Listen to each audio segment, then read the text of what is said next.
Dans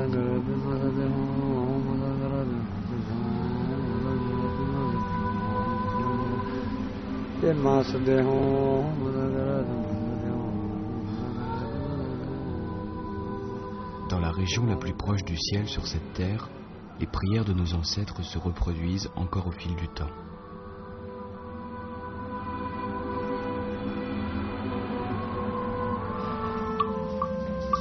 La neige fond en gouttes d'eau et brisant son mutisme millénaire, forme les ébauches primaires de la vie à sa manière. Le réseau de cours d'eau, tel le système sanguin chez l'être humain, réveille toute la nature.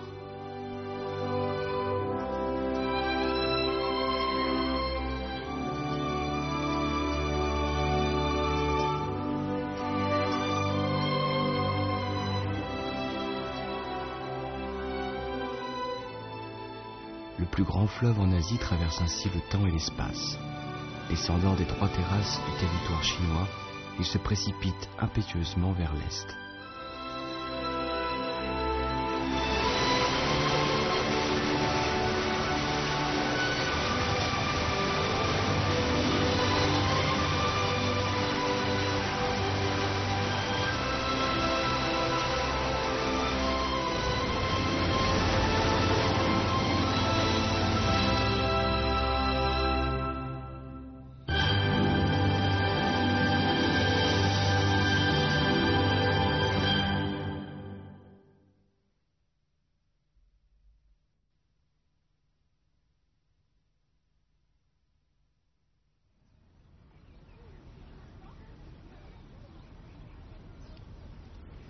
La cité Lijiang doit sa prospérité à une voie d'échanges commerciaux dite de l'ancienne route du thé et du cheval. Cette route serpentait dans les provinces du Sichuan et du Yunnan et du Tibet en amont du Yangtze et menait jusqu'en Birmanie, au Népal et en Inde. La route dut son nom aux grandes quantités de marchandises, essentiellement du thé, transportées par chevaux et mulets sur cette route. Étant donné son terrain plat, condition rarement rencontrée en région montagneuse, et sa disponibilité en eau, Lijiang devint ainsi l'un des plus importants relais sur l'ancienne route du thé et du cheval.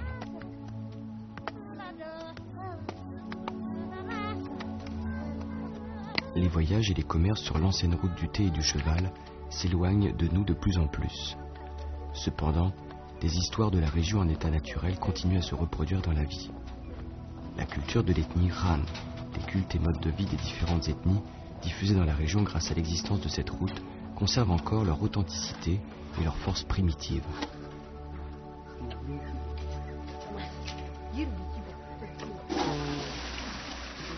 À part certaines espèces rares de la faune et flore, la région aux 3 fleuves en parallèle est aussi une région où coexistent différentes cultures et religions et où habitent 16 ethnies, phénomène rarement vu dans le monde.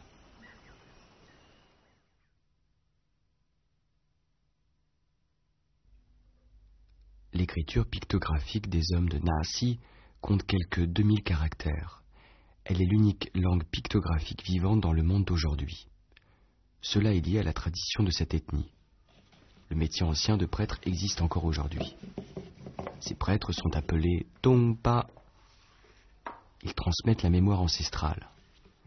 Ils maîtrisent cette langue au caractère vivifiant et riche de sens.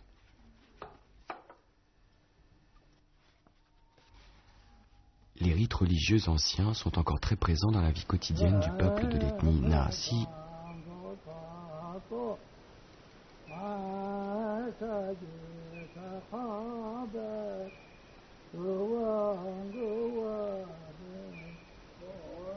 Pour eux, l'écriture pictographique n'est pas une collection d'antiquités, mais une nécessité dans la vie quotidienne. Ils adorent beaucoup de déités et le rite sacrificiel pour le dieu de l'eau doit être célébré chaque année. Le métier ancien de Tongpa exige de la part de ses prêtres de grandes connaissances et compétences, et c'est dans cette ambiance solennelle et fervente que le métier s'apprend et se transmet.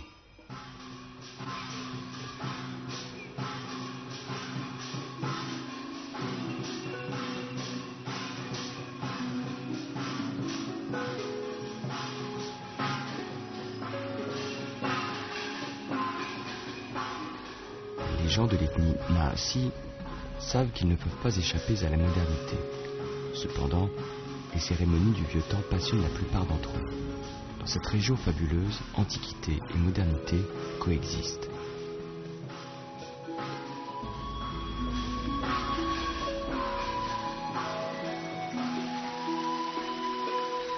Au lever comme au coucher du soleil, les habitants lavent les rues à l'eau. Cela est un geste presque rituel dans la vie quotidienne des habitants de Lijiang. L'eau passe par tous les coins de la ville pour se mélanger ensuite dans le torrent du fleuve Jinsha.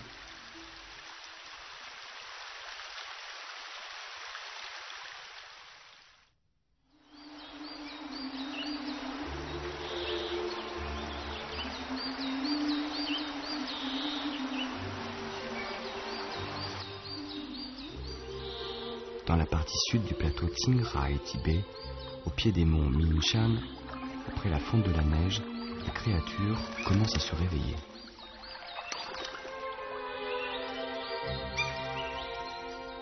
Quand la rivière dégèle, cela crée un monde féerique.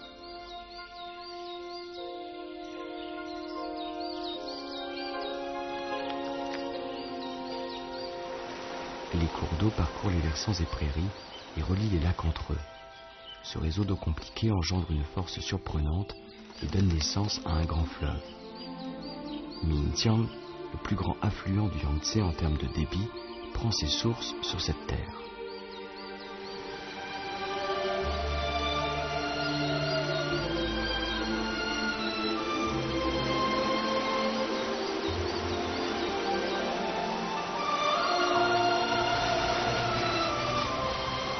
Il y a 500 ans, le fleuve Minjiang fut considéré pendant longtemps par les ancêtres des Chinois comme source du Yangtze.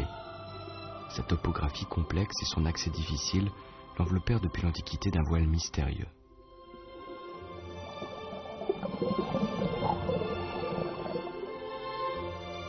Il y a des centaines de millions d'années, le plateau Qinghai Tibet commença à monter du fond de la mer, d'où la naissance des monts Mingshan. Cette montagne, de 5588 mètres d'altitude, donna naissance pour sa part au fleuve Minjiang. C'est ici qu'on descend sur la seconde terrasse topographique de la Chine.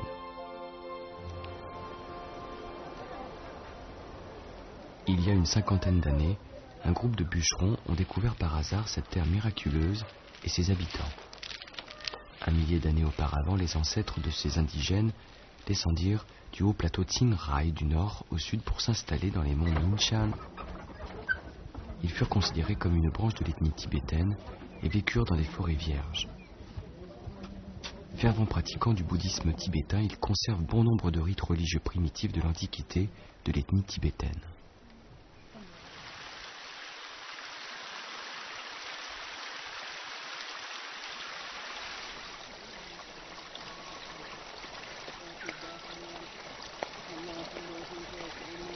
La mémoire panthéiste ancienne fait que leur foi est plus proche des forêts et des eaux.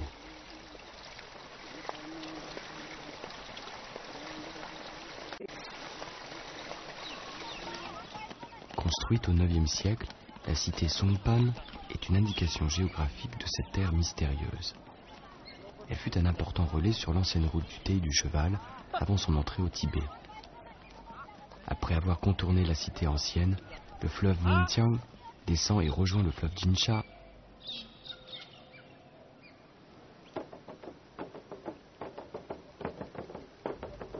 Les hommes de l'ethnie Tiang s'installèrent dans le bassin du fleuve Minjiang à une époque encore plus lointaine, en provenance du plateau Qinghai Tibet au nord.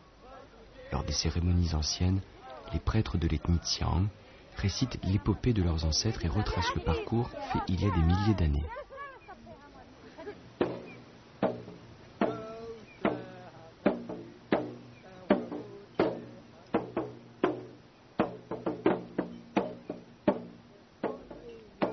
Au cours du siècle qui vient de s'achever, les archéologues ont découvert des ruines culturelles des ancêtres de l'ethnie Tiang s'échelonnant sur plusieurs milliers d'années. Les sites de ces ruines sont répartis le long du fleuve Minjiang et disparaissent sur la plaine de Chengdu en aval.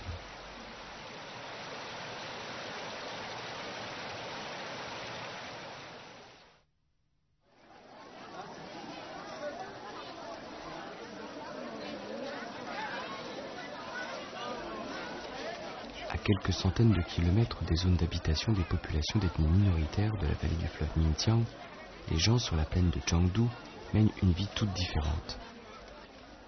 Le matin, les paysans de la banlieue de Chengdu s'affairent à transporter en ville les fleurs qu'ils ont récoltées pour les vendre.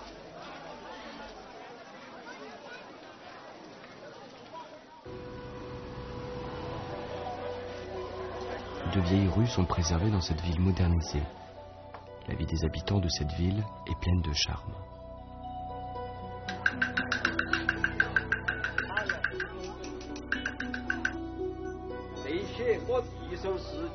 On dit que les salons de thé sont une image réduite de Chengdu. L'exploitation des salons de thé est un métier pour bien des gens. Seulement, aux yeux des habitants locaux, cette exploitation n'est pas un commerce, plutôt un style de vie intéressant.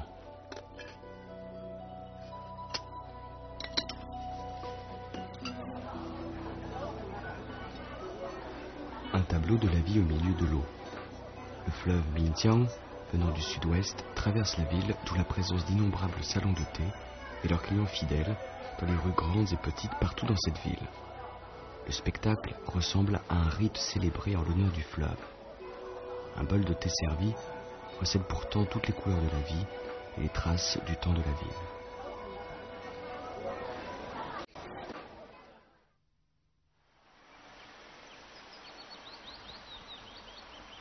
Dans le nord-ouest de la plaine de Chengdu, le fleuve Mintiang fait ses adieux aux montagnes qui l'accompagnent et trouve entre les monts et l'immense plaine un barrage antique du nom de Dujiangyan qui rend le torrent plus docile.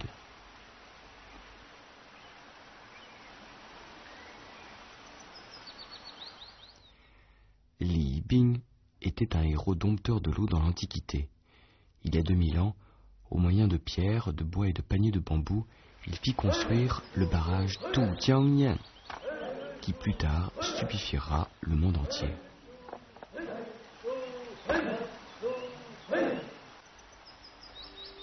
Les crues du fleuve Mintiang étaient dans l'Antiquité un cauchemar pour les habitants de la plaine. Li Bing choisit le site du complexe hydraulique dans une courbe du fleuve Mintiang, qui comprend entre autres une digue du fractionnement du courant, dite aussi bouche du poisson, barrage du sable volant et col de fiole. La digue de fractionnement du courant sert à fractionner le courant en deux parties. Une partie qui emprunte le canal intérieur menant vers le système d'irrigation et l'autre partie qui passe par le canal extérieur, voie d'évacuation des crues. La digue du sable volant, située dans la section centrale du complexe, est un dispositif d'évacuation des crues. Elle permet aussi de réduire le dépôt de limon du col de fiole par l'effet du tourbillon provoqué par l'eau quand elle se jette dans le canal extérieur. Le col de fiole sert à réguler le débit de l'eau dans le canal intérieur qui coule vers la plaine. D'après des plans antiques, l'eau du fleuve passait par le barrage de façon ordonnée. Des registres anciens décrire la prospérité de la plaine due au barrage Dujiangyan. Selon ces écrits historiques, la belle Chengdu exista au IVe siècle avant notre ère. Ces mêmes registres indiquèrent qu'avant cette période, Chengdu était un monde légendaire. Le hasard a voulu que l'écriture pictographique sur carapace de tortue et sur os, la plus ancienne des écritures de la langue chinoise, il y a plus de 3000 ans, décrivit déjà l'existence des hommes dans cette partie du monde.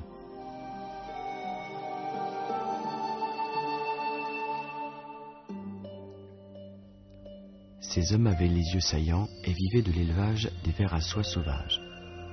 Ce pictogramme fut pris par les auteurs d'écritures pictographiques sur carapace de tortue et sur os comme nom de l'ethnie et du royaume de cette peuplade. Ce nom reste usuel jusqu'à ce jour comme nom de la région Shu. Le mystérieux royaume antique Shu fit l'objet de recherches par les archéologues pendant un siècle sur la plaine de Chengdu.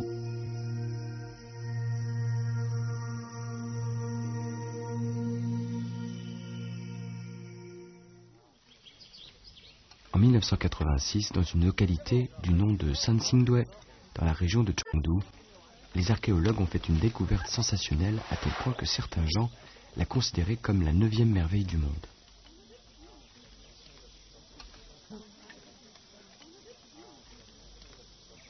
Les fouilles se sont poursuivies en 1986. Un énorme masque en bronze a été mis au jour et tous ceux qui travaillaient sur le site en sont restés stupéfaits.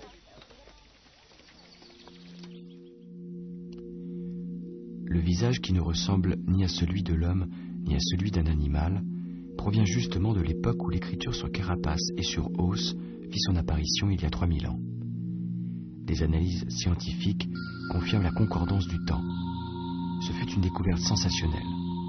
D'autres objets en forme d'œil, différents, ont été mis au jour en même temps. Tout cela semble confirmer la notation sur l'homme éleveur de vers à soie à yeux saillants, dans les écritures sur carapace et sur os.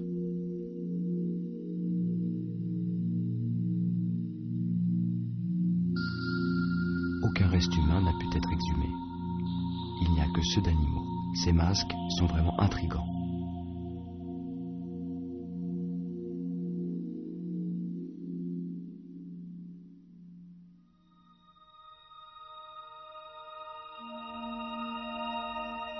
Ces hommes, il y a 3000 ans, pouvaient déjà fabriquer des statues en bronze de la plus grande taille au monde à l'époque. Et le grand nombre de masques en or, de spectres en or et de parures rappelle à notre esprit la civilisation antique égyptienne. Les objets en bronze, en jade et en poterie, fabriqués par un processus complexe, nous font penser à des scènes grandioses et sacrées, et aussi à la vie douillette et passionnante.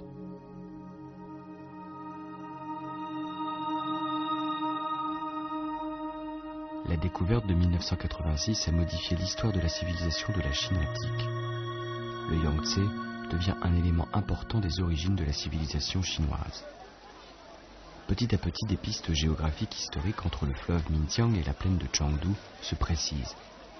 Il y a 3000 ans, les habitants du bassin du fleuve de Minjiang descendirent le long de ce fleuve pour s'installer sur l'immense plaine, tandis que finalement, les inondations emportèrent la brillante civilisation qu'ils développaient.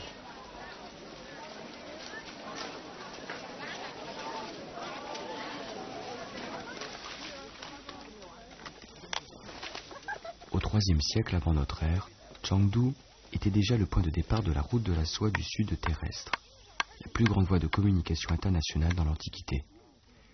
La découverte à Sanxingdui a permis de situer cette voie à l'époque d'il y a 3000 ans, antérieure à la route de la soie du Nord en l'an 140 avant Jésus-Christ.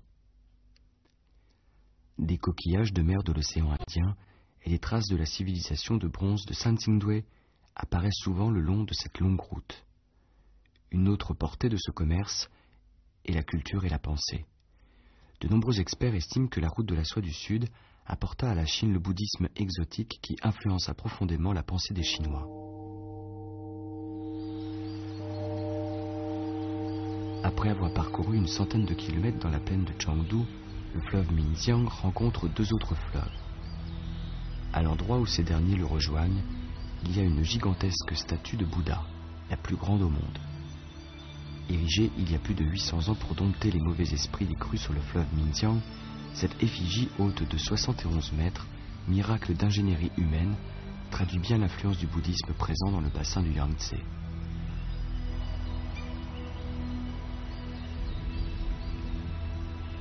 Un temple bouddhiste plus ancien encore est caché dans la montagne d'en face, au mont Eomei.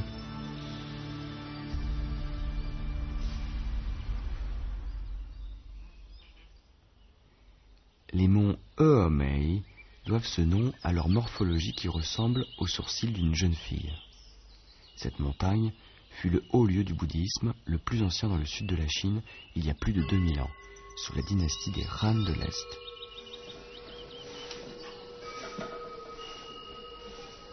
Le temple du tigre dompté, construit au 5e siècle, est aujourd'hui un couvent où vivent des sœurs bouddhistes.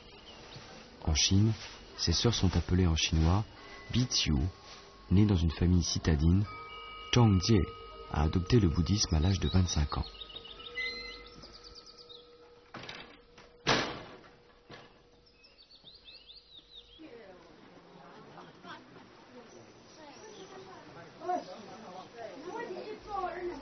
Le dogme bouddhiste a pour objectif principal de donner le bonheur à tout le monde pour qu'il se débarrasse des tourments. Depuis l'Antiquité, les sœurs perfectionnent leurs vertus et la diffusion du bouddhisme comme contenu de leur existence. Zhang Jie estime que la bonne fortune au perfectionnement existe dans chaque instant de la vie. 3 jours sur 5, elle achète des fruits pour les donner à manger aux singes en montagne.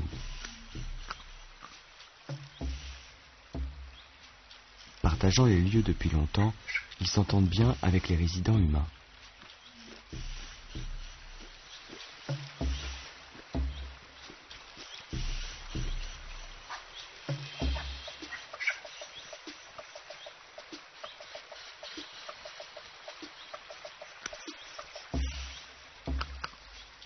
La nature et la vie sont un autre sutra pour ces religieux.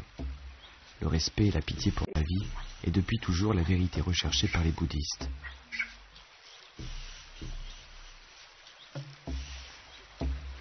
Grâce aux efforts inlassables consentis par les religieux depuis des générations, dans cette montagne coexistent quelques 2000 espèces d'animaux et 3000 espèces de végétaux.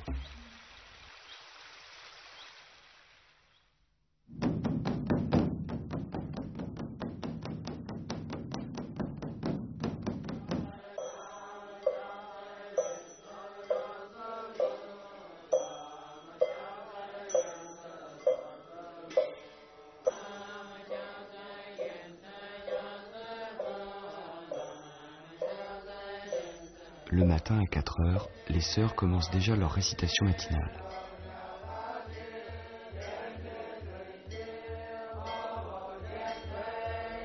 Depuis des milliers d'années, des générations de sœurs vivent dans ce mode de vie au rythme du gong et de la cloche pour se lever le matin et se coucher le soir. Baignées dans la tranquillité spatiale des monts Eumei, elles observent les règles de disciplines anciennes et gardent l'esprit désintéressement pour s'adonner à la pratique de la vertu dans la récitation des sutras, malgré le blanchiment de leurs cheveux.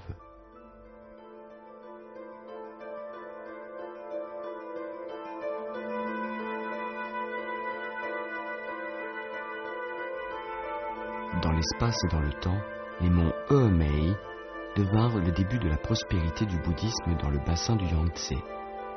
Par la suite, d'autres hauts lieux du bouddhisme apparurent partout dans le bassin du Yangtze, et cette religion pénétra même dans la vie quotidienne des athées.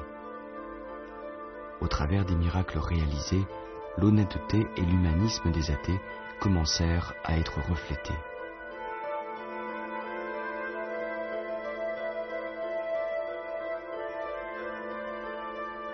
Ces effigies se virent donner le visage détaillé des Chinois. On a l'impression de voir le sang couler dans leurs veines.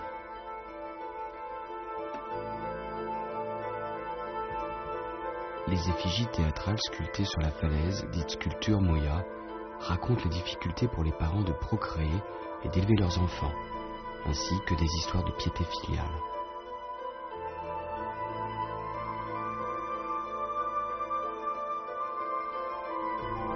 Ce que les effigies de l'enfer racontent est l'histoire populaire que beaucoup de paysans chinois sont en mesure de vous conter. Si un homme se comporte mal dans cette vie, il sera puni dans l'au-delà. Cette logique de cause à effet du bouddhisme relatée ici comprend les concepts des athées pour le bien et le mal.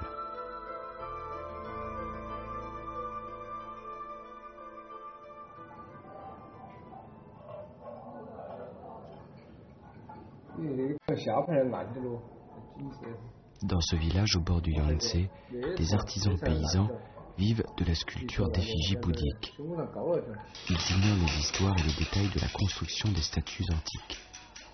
Cependant, baignés dans cet environnement de rêve, ils ont pu perfectionner leur savoir-faire.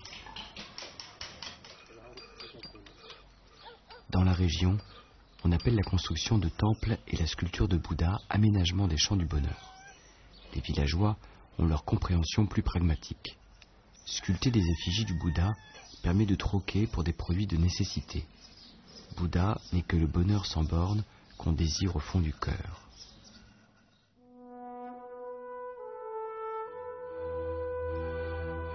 Les fleuves Minjiang et Tingsha se rencontrent à Yibin, province du Sichuan.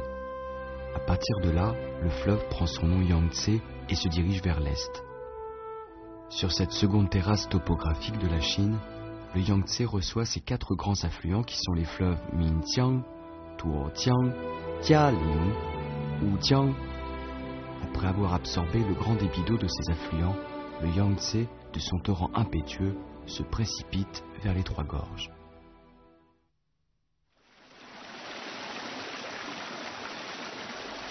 Avant de pénétrer dans les Trois Gorges, le Yangtze a déjà parcouru plus de 4000 km et a réuni les innombrables systèmes hydrologiques sur les deux grandes terrasses du pays.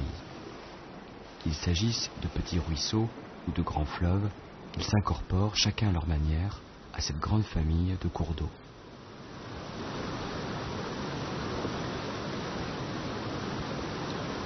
Dans la lointaine Antiquité, le mouvement orogénique souleva les monts Ushan, coupant en deux le Yangtze antique. Les deux branches du fleuve poursuivirent alors leur chemin séparément, une partie du côté est, l'autre partie du côté ouest. Il y a 40 millions d'années, le relief de la partie continentale de la Chine commença à percer. Les cours d'eau, réunis en un seul, brisèrent le barrage des monts Ushan pour se diriger vers l'est, d'où les fabuleuses Trois Gorges.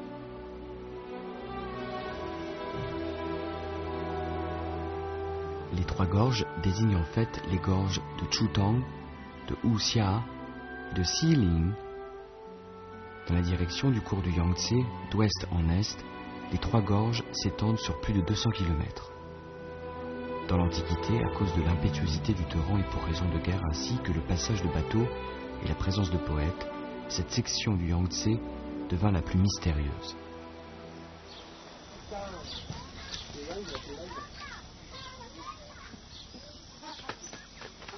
Des fouilles archéologiques ont révélé une histoire ancienne et mystérieuse.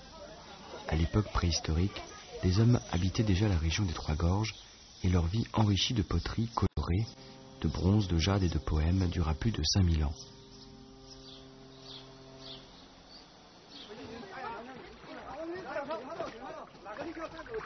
À part les indigènes de la région dans l'Antiquité, les immigrés vinrent de l'extérieur pour s'y installer. Ce mouvement se poursuivit pendant des dizaines de générations.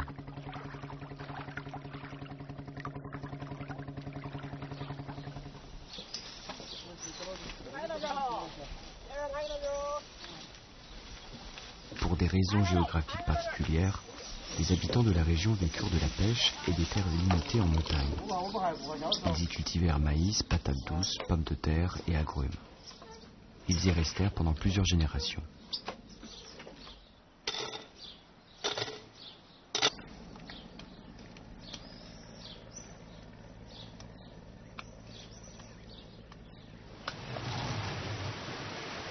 Le principal tempérament emblématique des Trois Gorges est la ville de Chongqing, située au côté ouest des gorges.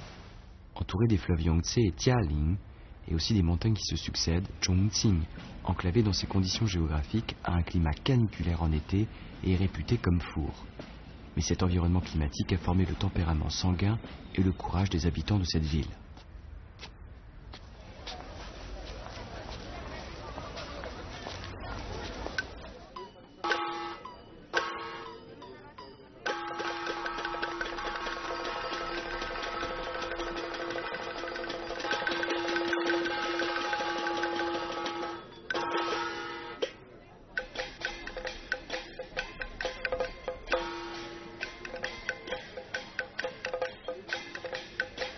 Ils sont francs, parlent vite et de façon résolue.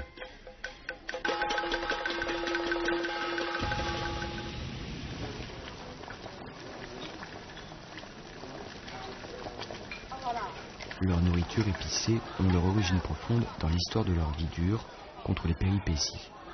Tout cela forme le tempérament de cette ville, rapidité, courage et persévérance.